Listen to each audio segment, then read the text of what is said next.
이제 22장, 우리가 창세기 1장부터 이제 22장까지 오는데 여러분 1년이 넘게 걸렸어요.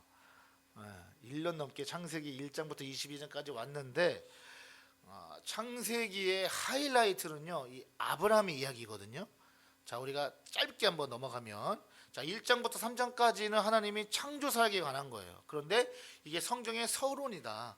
이 안에 복음이 담겨져 있다를 우리가 살펴보았습니다. 그래서 이 복음이 앞으로 어떻게 전개되어져 가는가, 하나님의 이 역사가 얼마나 치밀하게 계획되고 준비되었는가를 우리가 1장부터 살펴봤단 말이에요.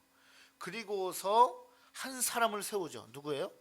아브라함을 부른단 말이에요. 그래서 하나님의 구원 계획이, 구원의 역사가 이 아브라함 한 사람을 통해서 어떻게 본격적으로 이루어져 가는가를 우리가 창세기 12장부터 이제 오늘 22장까지 살펴보았습니다. 자, 22장은요, 그동안 아브라함의 인생에 부름받은 날부터, 12장에서 부름받은 날부터 지금까지 많은 우여곡절이 있었습니다. 그렇죠? 아내를 2번이나 넘겨줬었고요. 하여튼 우물도 뺏기고 전쟁도 하고요. 조카 롯 때문에 마음고생도 많이 했습니다. 그렇죠? 여러 가지 일들 많이 겪었어요. 그러면서 아브라함의 믿음은 어떻게 됐습니까? 점점 성장해 온 거예요. 그러니까 여러분, 믿음이라는 것은요, 어느 한순간에 확 좋아지는 게 아니에요. 그러니까 성령 체험을 엄청나게 확 하면, 불이 확 임하면은 우리가 주님 부르시는 그날까지 불같은 믿음, 충만한 믿음으로 쭉 살 것 같지만, 여러분, 그렇지 않아요. 사람은, 인간은 약한 존재란 말이죠. 아브라함의 믿음을 보면, 믿음의 여정을 보면 쭉 성장해 왔습니다. 오르락 내리락 할 때도 있었지만, 그러나 그것은 전체적인 그래프에서 놓고 보면은 계속해서 오르고 있었던 거죠. 자, 그래서 오늘 22장은 그 아브라함의 믿음의 아주 절정을 이루는, 왜 아브라함이 믿음의 조상이라고 하는가를 엿볼 수 있는 아주 중요한 하이라이트 같은 장이다라는 거죠. 자, 이 내용을 통해서 우리가 하나님이 오늘 우리에게 무엇을 말씀하시는가를 함께 살펴보기를 원하는데, 우리가 창세기 강해는요 22장까지 시즌 제로에서 시즌 1을 끝내도록 하겠습니다. 다음 주까지 해서 창세기 22장까지 끝내고, 그 다음에 신약으로 넘어가서 제가 또 여러분과 함께 나누고 싶은 또 복음의 말씀을 나누고, 그 다음에 다시 나중에 시즌 2로 해서 창세기 23장부터 나머지 장까지 이렇게 살펴보도록 제가 이렇게 계획을 하고 있거든요. 그러니까 잘 따라오시면 좋을 것 같습니다. 자, 오늘 본문의 말씀의 제목은 시험하시는 하나님이거든요. 하나님이 누구를 시험하세요? 아브라함을 시험하셨어요. 왜 시험하셨을까? 왜 시험하셨을까요? 자, 1절 한번 볼까요? 그 일 후에 하나님이 아브라함을 시험하시려고 그를 부르시되 아브라함아 하시니 그가 이르되 내가 여기 있나이다. 자, 하나님이 아브라함을 시험하셨다고 하는데, 이 시험이라고 하는 히브리어 단어가 니사라고 해요. 니사라고 하는데, 이 니사의 뜻이 뭐냐? 입증하다, 증명하다라는 뜻을 가지고 있어요. 그러니까 지금 하나님이 무엇을 입증하고 증명하겠다는 거예요? 아브라함의 믿음을 증명하겠다는 거예요. 입증해 보이겠다는 거예요. 그러니까 아브라함의 상태를 보이겠다는 거예요. 자, 하나님이 아브라함의 믿음의 상태와 수준을 그러면 몰라서 시험하셨을까요? 아니죠. 하나님 아세요, 모르세요? 아시죠. 여러분의 지금 마음의 상태, 믿음의 수준 하나님이 알아요, 몰라요? 아시죠. 아신단 말이에요. 몰라서 지금 시험하시는 게 아니란 말이에요. 자, 이 전제를 우리가 알아야 되는 거죠. 그러면 하나님이 왜 아브라함을 시험하셨을까? 여러분, 시험의 기본적인 의미를 한번 생각해 보자고요. 학교에서 시험을 봅니다. 시험을 왜 봐요? 시험 왜 보세요? 그러니까 테스트를 왜 하냐고요. 테스트가 시험이잖아요. 지금 다 말만 바꿨는데 시험을 왜 보냐는 거죠. 왜 봐요? 시험 봐서 뭐 하려고요? 네? 그렇죠. 그렇죠. 그 학생의 학업 상태, 학업 수준, 배웠으면 그 배운 거에 대한 지식의 수준이 어느 정도인지를 알아보기 위한 것이 여러분 시험이에요. 그게 테스트란 말이에요. 시험 보기 전에는 여러분 정확하게 알 수 있어요, 없어요? 정확하게 알 수 없어요. 몰라요. 시험 보기 전에는 얼핏 그냥 주워 들은 거, 그냥 그동안 공부한 거 머릿속에 막 주워 껴 있는데 막상 내가 아는 것 같아도 막상 시험 보면 어때요? 헷갈리죠. 그때부터 이게 1번이 맞나 2번이 맞나 막 헷갈리죠. 그래서 막 틀리기도 하단 말이에요. 그거를 정확하게 판별해내는 것이 그런 사고와 그거를 분별해내고 구분해낼 수 있는, 덫에 빠지지 않고 자기가 알고 있는 정확한 지식을 정확하게 짚어낼 수 있는 그 능력을 알아보는 것이 시험이란 말이에요. 그래서 학생들은요, 시험을 봐야 어떻게 해요? 자기의 학업 능력과 상태를 알 수 있는 거예요. 정확하게 판단할 수 있는 거죠. 그러니까 하나님께서 아브라함을 시험하신 것은요, 야, 이 시험 통과하면은 내가 너한테 뭐 줄게. 이거 이만큼 내가 지금 준비하고 있거든. 너 이거 시험 통과하면 요거 줄게. 여러분, 이런 뜻이 아닌 거예요. 지금 본문의 말씀은 그런 차원이 아니라는 거죠. 아브라함의 믿음의 수준, 그 아브라함의 신앙의 수준, 아브라함의 믿음의 상태를 뭐 하시겠다는 거예요? 하나님이 아브라함에게 알려주시겠다는 거예요. 여러분, 가장 귀한 것 바치면 하나님이 복 주신다더라. 여러분, 이런 말씀이 아니에요. 이 본문은 하나님의 말씀이 성경 속의 인물에게만 해당되는 것이 아니죠. 그렇죠? 아브라함에게만 해당됩니까? 이 말씀이 이삭에게만 해당됩니까? 아니죠. 궁극적으로 우리에게 해당된단 말이에요. 그럼 우리가 인생을 살아가면서 신앙생활 하다가 하나님이 저와 여러분을 시험하실 때가 있어요, 없어요? 있죠. 그 시험은요, 우리가 이 시험을 통과하면 뭐 하나님이 많은 것을 준비하고 계시고 뭐 더 준다 안 준다 이런 하나님이 아니시란 말이에요. 하나님은 째째한 하나님이 아니에요. 이방신과 세상의 우상들과 자꾸 같은 선상에 놓으면 안 돼요. 하나님은 그런 분이 아니에요. 하나님 뭐 하시는 거예요? 우리의 믿음의 수준을 자꾸 어떻게 하세요? 보여주심으로 인해서 하나님을 더 사랑하게 하는 거예요. 하나님을 더 바라보게 하는 거예요. 자, 그러면 하나님은 어떤 시험을 하셨습니까? 우리가 알고 있는 대로 사랑하는 독자 아들 이삭을 번제로 바치라는 거예요. 번제가 뭐죠? 우리가 5대 제사 했잖아요. 이제 창세기 하기 전에 5대 제사 했었어요. 첫 번째가 번제였죠. 번제가 뭐야? 번제는 태울 번이거든요. 한자로 태우는데 어떻게 태워요? 불로 태우는데 보통 제사하면 각을 뜨잖아요. 이스라엘 구약 제사에서 뭐 이제 팔다리 그러니까 동물에 뭐 다 각을 뜨죠. 창자 다 끄집어내고 다 하잖아요. 근데 번제는 그렇게 하는 것이 아니라 어떻게 한다고요? 통째로 전부 다 태우는 게 번제예요. 그러니까 지금 하나님이 아들 이삭을 어떻게 하라는 거예요? 통째로 불로 태우라는 거예요. 너무 충격적이지 않아요? 우리 하나님 인자와 자비의 하나님이시라면서 어떻게 이럴 수가 있는가? 자, 표면적으로 보면요 이해가 안 되죠. 이거 하나님 너무 무자비한 하나님 같고, 그리고 하나님이 이 구약의 율법에 보면요 인신 제사를 하나님이 싫어하세요. 그 가나안 땅에 이방신을 섬기는 우상을 섬기는 이 가나안 이방 족속들은요 인신 제사를 드렸어요. 자기 자식을 바쳤단 말이에요. 비가 안 오면 비가 너무 안 와. 막 가뭄이 너무 길어. 그러면 신에게 어떻게 합니까? 기우제를 드리죠. 그러면서 어떻게 해요? 그래도 비가 안 오니까 어떻게 해요? 최종적으로 막 자기의 자식들 바치고 막 아내 바치고 사람 바치면서 막 그렇게 자기 우상에게 신에게 요구했단 말이에요. 하나님은 그런 거 싫어하셨어요. 가증하게 여기셨단 말이에요. 근데 오늘 말씀을 보면 지금 아들을 바치래요. 그럼 하나님이 그런 인신제사를 싫어하시면서 또 인신제사를 받으시는 분인가? 그런 분이 아니죠. 우리가 그 의문이 들기도 하지만 그런 분이 아니죠. 여러분, 아브라함 입장에서 한번 생각해 보세요. 100세에 어떻게 낳은 아들인데, 여러분이 100세에 정말 평생 그렇게 아들 갖고 싶어가지고 100살이 돼가지고 아들을 낳았어요. 그 아들 어때요? 얼마나 애지중지해요. 누가 만지려고 하면은 만지지 마, 병 걸려 막 이럴지도 몰라요. 그리고 우리가 이런 말도 하죠. 눈에 넣어도 안 아플 뭐 자식. 아브라함에게 이삭이 그러지 않았겠냐는 거죠. 그런데 하나님이 번제로 바치라고 하셨다. 도무지 이해가 안 되는 상황이죠. 그렇다면 하나님이 잔인하신 분인가? 아니겠죠. 당연히 아니죠.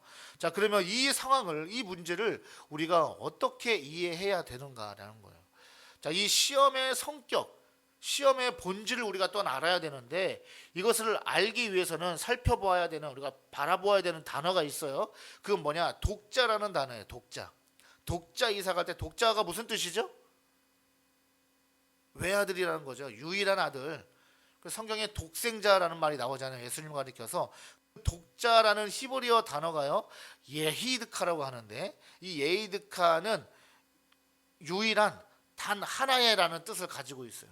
근데 이 말이, 예히드카라는 말이 어디에서 나왔냐? 야하드라는 단어에서 파생된 거예요. 의미가. 그러니까 원래의 의미의 단어가 있어요. 거기에서 파생된 단어인데, 그러면 그 원래의 단어의 뜻이 뭐냐? 연합되다라는 뜻이에요. 무슨 뜻이요? 연합되다, 그 다음에 하나되다라는 뜻이에요. 자, 생각해보세요. 매치가 돼야 안 돼요? 유일한 단 하나인데 연합되다, 하나되다, 매치가 돼야 안 돼요? 안 되죠. 자, 그러면 이것을 어떻게 우리가 이해를 할까? 자, 야하드라는 이 단어의 의미가 기본적으로 연합이라는 뜻이 있다고 말씀드렸습니다. 자, 그렇다면 이 연합은 우리가 어떤 경우에 생각해 볼 수 있을까요? 저와 여러분이 하나님의 자녀가 되고 하나님과 연합할 수 있었던 이유는 뭐예요? 그렇죠. 예수 그리스도예요. 예수 그리스도 때문에 하나님과 우리가 어떻게 됐어요? 화목하게 된 거예요. 그래서 구약의 화목제가 의미하는 궁극적인 복음이 뭐라고 했죠? 화목제를 다룰 때 이웃과의 화목도 있지만 하나님과의 화목이에요. 깨어졌던 관계가 연합되는 거예요. 누구를 통해서요? 독자, 유일한 단 하나의 메시아를 통해서. 여러분, 이 단어가 그런 의미를 가지고 있다는 거죠. 자, 요한복음 3장 16절 유명한 말씀이죠. 그리스도인이라면은 이거는 그냥 자다가도 외워야 되는 말씀. 뭐죠? 자, 다 같이 외워봅시다. 시작.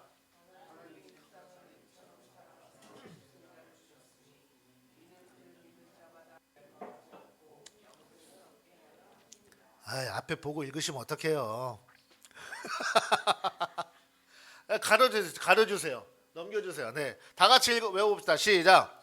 하나님의 세상을 이처럼 사랑하사 독생자를 주셨으니 이는 저를 믿는 자마다 멸망치 않고 영생을 얻게 하려 하심이니라. 여러분, 이게 성경 전체의 핵심, 압축된 말씀이라 할 수 있어요. 중요한 말씀이에요. 자, 예수님이 하나님의 뭐라고요?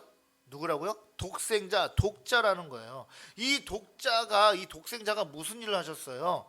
아까 말씀드린 것처럼 우리를 하나님과 연합시켰단 말이에요. 깨어졌던 관계를 다시 회복시키시고 화목케 하신 분이 바로 이 독생자 예수 그리스도께서 하신 일이란 말이에요. 자, 그래서 구원이라는 것은요, 하나님과의 관계 회복이에요. 우리가 구원받으면 천국 간다라고 이야기하는데 그것도 맞지만 궁극적으로는 하나님과의 관계 회복이에요. 내가 구원받았다라는 것은 하나님을 아버지라고 부를 수 있게 되었다, 이 말인 거예요. 하나님께 나아가게 되고 하나님께 기도할 수 있게 되었다. 하나님과 깨어졌던 그 자녀의 관계가 다시 회복되었다, 이 말인 거죠. 그러니까 하나님과 연합된 존재가 되었고 하나님 안에 우리가 거하게 되었다, 이 말인 것입니다. 자, 그래서 잘 들으세요. 오늘 말씀 잘 들으셔야 돼요. 자, 그래서 독자 이삭을 번제로 바치는 이 시험을 통해서 하나님이 아브라함의 후손을 통해요, 뭐예요? 장차 이루실 메시아의 십자가의 죽음과 부활을 뭐하고 있습니까? 계시해 주고 있는 거예요, 이 말씀을 통해서. 그리고 하나님은 이 사랑을 누구에게 보여주고 있습니까? 먼저 아브라함에게 보여주고 계신 것이고요. 그리고 아브라함은 이 하나님의 사랑을 뭐하게 됐다는 거예요? 알게 되고 깨닫게 됐다는 거예요. 그래서 하나님이 시험하시는 거예요. 하나님의 시험의 궁극적인 목적은요, 우리의 믿음의 수준을 드러내시면서 내 상태가 이거구나, 그러면서 어떻게 해요? 더 하나님을 바라보고 하나님을 사랑할 수 있게 하는 데 있다는 거죠. 여러분, 이것이 왜 하나님의 사랑이겠습니까? 여러분, 아브라함에게 독자 이삭을 번제로 바치는 일이 쉬운 일이었겠어요? 어려운 일이었겠어요? 어려운 일이죠. 자식을 가진 부모 입장에서 이거 도저히 못할 일이에요. 못할 짓이에요. 자, 이와 같이 독생자 예수 그리스도를 십자가에 희생시키는 것 또한 여러분, 하나님께도 쉬운 일이었을까요? 어려운 일이었을까요? 어려운 일이에요. 물론 하나님이 하시지만 하나님의 마음이 찢어질 듯 아프단 말이에요. 그럼에도 하셨단 말이에요. 왜? 뭐 때문에요? 저와 여러분을 구원하시기 위해서 그것을 보여주고 있는 거죠. 아브라함에게 이삭을 바치라고 하는 일을 통해서 하나님이 장차 독생자 예수 그리스도를 희생시키시는 하나님의 사랑을 지금 역으로 보여주고 있는 거예요. 지금 이 과정이, 이것을 예수님이 언급하셨어요. 이것을 예수님이 정확하게 말씀하셨어요. 요한복음 8장 56절 볼까요? 요한복음 8장 56절 다 같이 읽어보겠습니다. 시작. 너희 조상 아브라함은 나의 때 볼 것을 즐거워하다가 보고 기뻐하였느니라. 나의 때가 뭐예요? 메시아 예수 그리스도가 이 땅에 오셔서 십자가에서 죽으시고 부활하심으로 인류를 어떻게 해요? 하나님과 화목한 관계로 구원하는 이 일을 아브라함이 지금 이 본문의 상태에서 뭐 했다는 거예요? 아브라함은 그걸 봤다는 거예요, 여러분. 그래서 아브라함의 믿음이 위대한 거예요. 그 믿음을요 드러내신 거예요, 하나님이. 이게 너의 믿음이다. 그게 믿음이다. 예수님이 태어나시기 아주 오래전부터 아브라함은 예수님의 때를 보았다는 것입니다. 어떻게 알았을까요? 그렇다면 그것을 하나님이 아브라함과 맺으신 언약 때문에. 아브라함이 지금까지 12장부터 여기까지 버티고 살아온 게 무엇 때문이었어요? 언약 때문에 여기까지 온 거예요. 언약이에요. 언약 아니면 아닌 거예요. 못 와요. 아브라함이 무엇 때문에 왔어요? 여기까지? 하나님 말씀하신 언약, 하나님과 맺으신 언약. 아브라함이 깨달은 그 언약은요 단순히 자손이 많아지고요 자기가 물질적으로 풍족해지는 것을 의미하는 것이 아니라 메시아에 대한 언약이었구나. 하나님이 나를 부르신 것이 단순히 내가 이 땅에서 잘 먹고 잘 사는 것이 아니라 내 씨를 통해서 하나님이 이루실 이 놀라운 구원의 성취, 이 언약이구나. 내가 그 시작이구나. 내가 그 출발 선상에 있는 부름받은 특별한 사람이구나. 여러분, 아브라함이 이걸 정확하게 알았다는 말이에요. 자, 아브라함은 이삭을 번제로 바치는 시험을 통해서 하나님의 독생자를 희생시키시는 이 마음, 하나님의 마음과 하나님의 사랑을 이제 정확하게 알게 된 것입니다. 이게 바로 아브라함의 믿음인 거죠. 여러분, 하나님이 우리에게 주시는 시험도 마찬가지예요. 하나님의 사랑을 깨닫게 해주는 시험인 거예요. 시험은요, 하나님의 사랑을 깨닫는 도구인 것입니다. 시험을 통과하면 하나님이 복을 주시고 무엇을 주신다는 그런 관점이 아니라는 거죠. 이삭을 번제로 바치는 시험이요, 하나님의 사랑을 깨닫게 해주는 것이었다는 점을 보여주는 또 하나의 장면이 있습니다. 2절 하반절인데, 2절 하반절에 보면 모리아 땅으로 가서 내가 내게 일러준 한 산 거기서 그를 번제로 드리라. 여기 모리아 땅이 나와요. 모리아 땅이 어떤 땅입니까? 어떤 땅일까요? 역대하 3장 1절 볼까요? 솔로몬이 예루살렘 모리아 산에 여호와의 전 건축하기를 시작하니 그곳은 전에 여호와께서 그의 아버지 다윗에게 나타나신 곳이요 여부스 사람 오르난의 타작마당에 다윗이 정한 곳이라. 모리아 땅이 지금 어디 지역이에요? 예루살렘 지역이에요. 그 모리아 산은 어떤 산이겠어요? 예루살렘 안에 성전이 지어진 성전산, 시온산 들어봤죠? 이야기했었죠? 시온산? 시온산이라고도 일컬어지는 그곳, 성전이 세워진 곳, 그곳을 말하는 거예요. 모리아는 지금 아브라함이 거주하고 있는 이 브엘세바에서 3일이나 걸리는 지역입니다. 굉장히 먼 거리예요. 자, 하나님은 왜 이렇게 먼 거리까지 이동하면서 이삭을 번제로 드리라고 하셨는가? 바로 이곳이 훗날에 성전이 지어지는 곳이기 때문입니다. 그리고 그 성전은 누구의 모형이에요? 예수 그리스도의 모형이에요. 여러분, 하나님의 말씀은요 지금 다 누구에게로 향해 있어요? 예수 그리스도께로 향해 있다니까요. 모리아 땅은 예루살렘이고요, 예루살렘에서 솔로몬 왕 때에 솔로몬에 의해서 지어진 성전, 그 성전이 지어지죠. 예루살렘 성전은요 예수 그리스도에 대한 그림자이고 모형이에요. 예수 그리스도를 상징한단 말이에요. 그래서 구약의 성전은요 오실 예수님을 말하는 거예요. 그렇죠? 그런데 예수님이 십자가에서 죽으실 때 어떻게 됐습니까? 십자가 고난 가운데 예루살렘 성전에 있던 휘장이 어떻게 됐어요? 휘장이 찢어졌어요. 우리가 이런 얇은 휘장 천을 이거 뭐라고 하죠? 커튼이라고 생각할 수 있는데, 그래서 뭐 우연히 찢어졌겠다 생각할 수 있는데 아니에요. 여러분, 성전에 있는 휘장의 두께가 어느 정도인지 아세요? 구약의 그 성전 지을 때 어떻게 지어라 율법에 나오잖아요. 거기에 나오는 성전 휘장의 두께가 이만해요. 두께가 두꺼운 거예요. 그러니까 이렇게, 이거는 이렇게 얇잖아요. 성전의 휘장은, 커튼은 이렇게 두꺼워요. 이만큼이 저절로 찢어질 수 있어요, 없어요? 없죠. 이게 찢어졌단 말이에요, 성전이. 그래서 예수님이 십자가에서 죽으신 이후부터는 이 눈에 가시적인 보이는 이 건물의 성전은 끝난 거예요. 그래서 그럼 이제 누가 성전이 된 거예요? 내가 성전이 됐다고요. 예수님, 성전이신 예수님이 내 안에 오셨잖아요. 그래서 이제 우리가 성전이 된 거예요. 그래서 신약의 성전에서는 내가 성전이 되었고요. 그리고 이제는 또 다시 오실 예수님을 바라보게 되는 거죠. 그러니까 예수님의 십자가의 죽음과 부활을 통해서 가시적인 성전의 시대는 끝나고 새로운 성전 시대가 온 것입니다. 새로운 성전 시대라는 것은 여러분 성령 시대와도 같다라는 말입니다. 예수님께서 성전이시기 때문에 이제 구원받은 백성들 안에 누가 계시다고요? 예수님이 계시죠. 그리고 예수님이 승천하시면서 뭐라고 말씀하셨죠? 내가 너희를 위해 보혜사 성령을 너희에게 보낸다.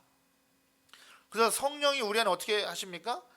내주하신다고 하죠. 우리 안에 함께 계시는 거예요. 예수님을 믿을 수 있게 하고 믿음대로 살아갈 수 있게 하고 성경을 읽을 수 있게 하고 기도하는 마음을 들게 하고 착한 생각을 하게 하고 남을 괴롭히지 않게 하는 이런 모든 것들을 주장하시는 분이 누구세요? 성령님이신 거예요. 성령님이 도우신다고요, 우리를.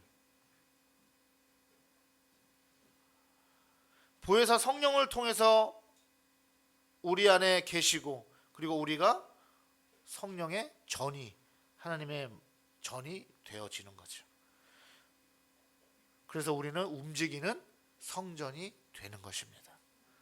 자, 즉 2절 하반절의 말씀이 아브라함의 시험 이야기 안에 하나님의 사랑을 깨닫게 해주는 또 다른 점이라고 말씀드렸잖아요. 우리가 성전이 되었다는 것은 뭐예요? 성령께서 내 안에 계신다는 뜻이고, 성령이 내 안에 계시다는 것은 내가 성령님과 연합되었다는 것을 말하기 때문에 바로 내가 어떻게 감히 성령님하고 연합될 수가 있어요? 우리는 그런 존재입니까? 아닙니까? 아니잖아요. 그럴 수 없단 말이에요. 그런데 성령이 내 안에 거주하시는, 내가 성령님과 함께 연합되어지는 이 놀라운 은혜, 이 사랑을 우리는 받았잖아요. 그 사랑을 보여준다라는 거죠, 이 말씀이.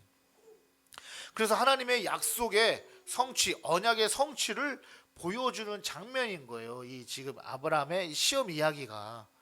인간을 사랑하셔서 인간을 반드시 구원하고야 말겠다는 이 하나님의 강력한 구원의 의지를 우리는 이 말씀을 통해서 깨닫게 되는 거죠. 이것이 바로 하나님의 사랑 아니겠느냐라는 거예요. 자, 하나님은 아브라함에게 시험을 통해서 이 하나님의 엄청나고 놀라운 사랑을 깨닫게 하시려고 했던 거예요. 하나님이 진짜 이삭을 통째로 불로 태우게 하시겠다는 게 아니라 이 일을 통해서 아브라함으로 말미암아 이 하나님이 계획하신 이 언약의 성취가 얼마나 놀라운 건지, 하나님의 사랑이 얼마나 크고 위대한 것인지를 깨닫게 하고, 거기에서 아브라함의 그 믿음의 상태를 아브라함이 스스로 보면서 하나님 앞에 나아가는 믿음의 사람이 되어지는 그 장면을 우리가 볼 수 있다라는 거죠.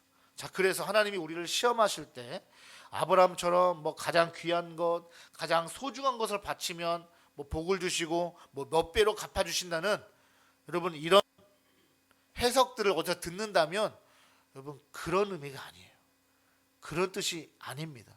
이제 아시겠죠? 이제 분별하실 수 있겠죠? 분별하셔야 돼요. 복음이 진짜 뭔지. 하나님이 아브라함을 시험하신 시험은 하나님의 참사랑을 보여주시는 시험이다 라고 여러분 우리가 받아들이면 되는 겁니다. 자, 3절과 4절 볼까요? 그래서 이제 어떻게 했습니까? 아브라함이 아침에 일찍 일어났어요. 나귀 안장을 지우고 두 종과 그의 아들 이삭을 데리고 번제에 쓸 나무를 쪼개어 가지고 떠나 하나님이 자기에게 일러주신 곳으로 가더니 4절 제3일에 아브라함이 눈을 들어 그곳을 멀리 바라본지라. 제3일째 되던 날 아브라함이 이제 종들에게 이제 이렇게 말합니다. 동행을 하고 걸어가서 이제 거의 다 왔을 때 3일째 되던 날 종들도 함께 같이 갔잖아요. 종들에게 이제 이렇게 말하는 거죠. 5절 볼까요? 이 아브라함이 종들에게 이르되 너희는 나귀와 함께 여기서 기다리라. 내가 아이와 함께 저기 가서 예배하고 우리가 너희에게로 돌아오리라 하고. 자, 아브라함이 종들에게 여기서 기다려라고 했습니다. 그리고 이삭과 함께 내가 예배하고 다시 돌아오겠다라고 말해요. 자, 그런데요, 아브라함이 이삭을 번제로 바치면 다시 돌아올 수 있어요, 없어요? 없잖아요. 그런데 아브라함이 지금 종들에게 그러면 왜 이렇게 말했을까요? 아브라함은 지금 하나님의 명령을 받았어요. 이삭을 죽여야 돼요. 불로 태워야 된단 말이에요. 그거 순종하기 위해서 지금 왔어요. 그리고 종들에게 말합니다. 너는 여기서 기다려라. 내가 다시 이삭과 예배드리고 오겠다. 아브라함이 왜 이렇게 말했을까요? 여러분, 아브라함 잘 들으세요. 아브라함은요, 이삭이 죽지 않는다는 믿음이 있었어요. 하나님이 죽이시지 않을 거라는 것을 알았단 말이에요. 그 하나님의 그 마음을 아브라함이 알았단 말이에요. 그래서 아브라함의 믿음이 훌륭하고 위대한 거예요. 여러분, 아브라함이 왜 종들을 거기에 뒀을까요? 같이 안 올라가고? 왜 뒀을까요? 자, 보세요. 만약에 종들이 같이 올라갔어요, 산에. 근데 갑자기 막 아브라함이 이삭을 묶더니 막 불 지펴가지고 막 칼로 이렇게 막 죽여서 불로 막 지피려고 해요. 그러면 종들이 보고 어떻게 하겠어요? 이 주인이 미쳤나? 지금 뭐 하시는 거지 지금? 막 말리지 않겠어요? 아브라함은요, 그걸 다 제거하는 거예요. 하나님 앞에 방해되는 것들을 다 제거하고, 아브라함은 하나님이 이삭을 만약에 죽게 되더라도 이삭이 다시 살리실 거를 여러분 아브라함이 믿었어요. 그래서 종들에게 너희들 여기 있어. 내가 다시 이삭과 돌아올 거야. 이렇게 말했다라는 거죠. 저는 예전에 이 말씀을 읽고 할 때 저는 이렇게 생각했었어요. 아들을 죽여야 하는 그 아브라함 아버지 입장에서 막 죽이기 싫은데 억지로 하나님이 하라고 하니까 눈물을 머금고 막 슬픈 감정을 억제하면서 막 떨리는 손으로 칼로 막 이렇게 이삭을 이렇게 억지로 죽이는 걸로 생각했어요. 그렇게 순종했겠구나. 여러분, 근데 그게 아니에요. 오늘 말씀을 자세히 보면 아브라함은 그렇게 한 게 아니에요. 그냥 당당하게 끝까지 가는 거예요. 이삭을 죽이는 자리까지. 왜요? 하나님이 절대 죽이시지 않는다는 믿음이 있었단 말이에요. 하나님 이것을 왜 시험하시나? 아브라함은 하나님의 그 마음을 알았단 말입니다. 여러분, 저와 여러분도 주님의 마음을 알기를 소망합니다. 하나님의 마음을 안다는 것은 중요한 거예요. 그래서 하나님의 마음을 알면 알수록 우리의 일은요, 누가 알아서 하세요? 하나님이 알아서 이끌어 가시는 거예요. 우리는 걱정이 많지만 걱정할 필요가 없는 거예요. 죽어도 다시 산다. 이삭은 죽지 않는다.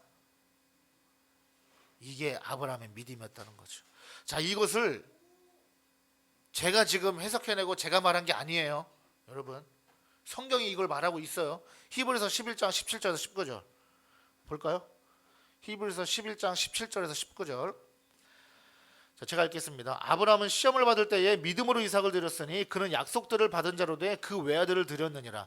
그에게 이미 말씀하시기를 내 자손이라 칭할 자는 이삭으로 말미암으리라 하셨으니 그가 하나님이 능히 이삭을 죽은 자 가운데서 다시 살리실 줄로 생각한지라. 비유컨대 그를 죽은 자 가운데서 도로 받은 것이니라. 아브라함이 떨리는 마음으로 억지로 막 가까스로 한 게 아니에요. 아브라함은 기꺼이 했어요. 아브라함은 확신이 있었어요. 하나님이 죽이시지 않는다. 아브라함이 이삭을 번제로 드리는 일에 순종했다는 것은 하나님의 이삭을 살리실 것을 믿었다, 이 말이죠. 다시 말해서 아브라함은 뭘 믿었다는 거예요? 언약을 믿은 거예요. 여러분 지금 이 언약이라는 말이 중요한 거예요. 그래서 언약을 믿는 거예요. 언약을 다른 말로 하면 뭐예요? 제가 누차 얘기했어요. 귀에 못이 박히도록. 언약이 다른 말로 하면 뭐예요? 두 글자로. 구원, 약속. 그 약속이 뭐예요? 그렇죠. 복음. 여러분 그리스도인들에게 목숨 걸어야 될 것은 뭐밖에 없어요? 복음이에요, 여러분. 우리는 복음으로 사는 존재들이에요. 세상 사람들은요, 부와 명예와 권력으로 사는 존재들이지만 우리는 그걸로 사는 존재가 아니라 뭘로 살아요?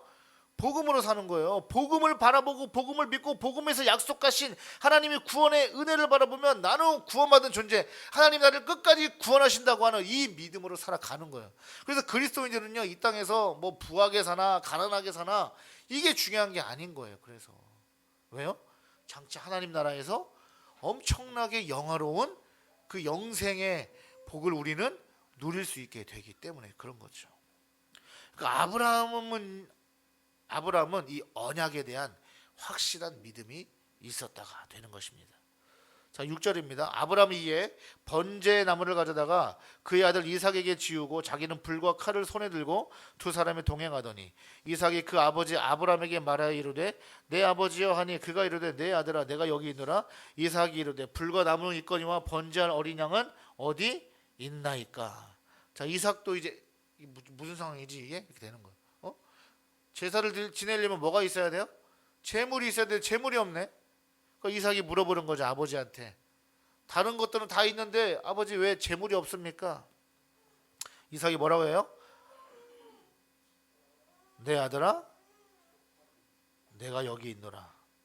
이삭이 이르되 불과 나무는 있거니와 번제할 어린 양 어디 있나이까 하니까 8절에 아브라함이 이르되 내 아들아 번제할 어린 양은 하나님이 자기를 위하여 친히 준비하시리라.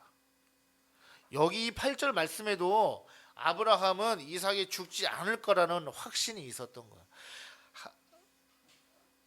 아브라함은 진짜 확신이 있었어요. 그래서 이삭을 죽이지 않고 그 대신 다른 재물을 하나님이 준비하실 것이다 라고 하는 그 믿음이 있었던 거죠. 하나님은 지금 아브라함에게 그 믿음을 확증시켜 주고 있는 거예요. 이게 너의 믿음이다 라고 하는 거죠.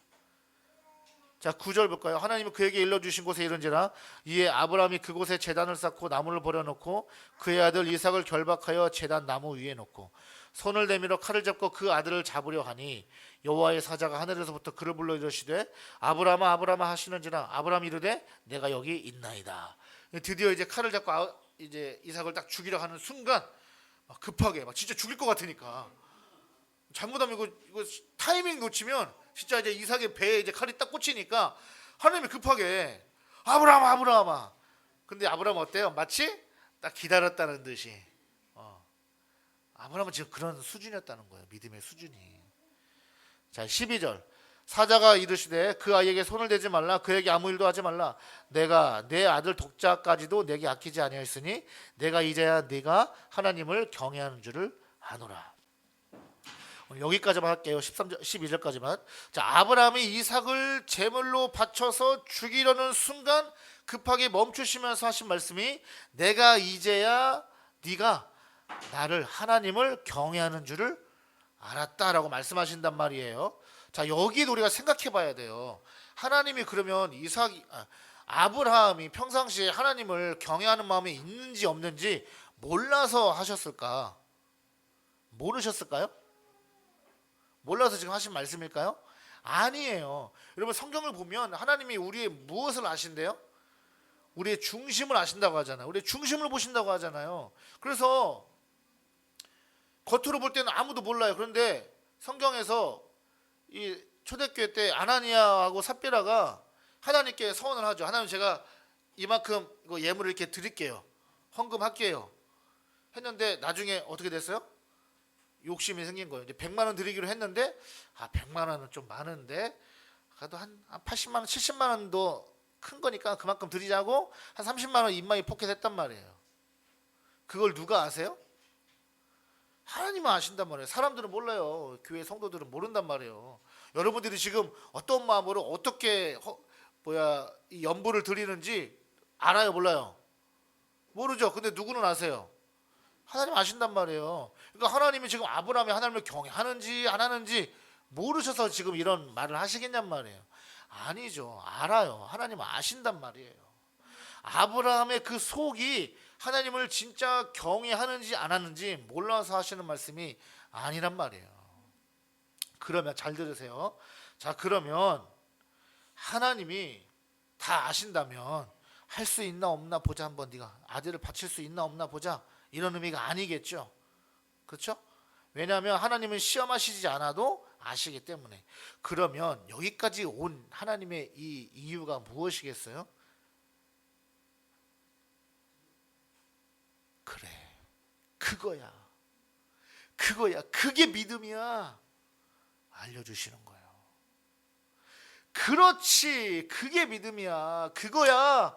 아브라함아, 그거야. 내가 원한 게 그거야. 너의 지금 믿음의 수준인지 알겠지? 여러분, 아까 제가 서두에 얘기했던 시험의 수준 있죠? 시험을 왜 봐요? 내 지식의 수준을 정확히 판단할 수 있는 거는 시험이란 말이죠. 시험을 보면서 내 지식의 수준을 판단한단 말이야. 아, 내가 이 수준이구나. 수능을 왜 봐요? 어느 대학에 갈 수 있는 수준인지 아닌지 판단하는 거잖아요. 하나님이 지금 아브라함을 이렇게 시험하신 거는 진짜 인신제사를 받으시겠다 이런 게 아니라 아브라함에게 확증시켜 주는 거예요. 그렇지, 아브라함아, 그게 너의 믿음이야. 이거야. 내가 원하는 믿음이 그거야. 내가 너에게 베푼 사랑이 이거야 라고 알려주시는 거예요. 하나님이 아브라함에게 이제야 네가 나를 경외하는 줄 알았다라고 하셨을 때는 그게 너의 믿음이란다. 그리고 내가 원하는 믿음이 바로 그것이다라는 것을 알려준다라는 거죠. 여러분, 이 믿음이 저와 여러분에게 있기를 소망합니다. 여러분, 아브라함이 이삭을 하나님이 결코 죽이시지 않고 죽었다 하더라도 살리실 것을 믿었기 때문에 걱정 없이 내려 꽂는 거예요. 칼을 망설임 없이. 그 순간 하나님 인정하시는 거예요. 그렇지, 내가 보고 싶었던 믿음이야. 여러분, 저와 여러분에게도 하나님의 이 음성이 들려주기를 소망합니다. 그렇지, 이순희 권사야, 내가 너에게 보고 싶은 믿음이 그거야. 그렇지, 이 믿음의 수준까지 올라와야지. 이해되셨습니까? 오늘 말씀을 통해서 우리가 그 믿음의 단계에 올라서길 원합니다. 그 믿음의 단계로 올라서는 것은요, 여러분, 언약을 붙들 때예요. 그 언약이 뭐라고요? 복음이에요. 여러분, 하나님의 관심은 복음이고요, 복음을 전하는 삶에 있습니다. 그 복음으로 충만한 삶. 그렇지, 네가 할 것은 세상 것 바라보고 살아가는 것이 아니라 그래, 복음으로 충만한 거야. 복음이면 되는 거야. 이 칭찬이 최고의 칭찬인 것입니다. 이것이 우리의 신앙의 목표요, 목적이다라는 거죠. 이 믿음으로 살아가는 저 여러분 되시길 주의 이름으로 축복합니다. 우리 나머지는 다음 주에 이어서 끝내도록 하겠습니다.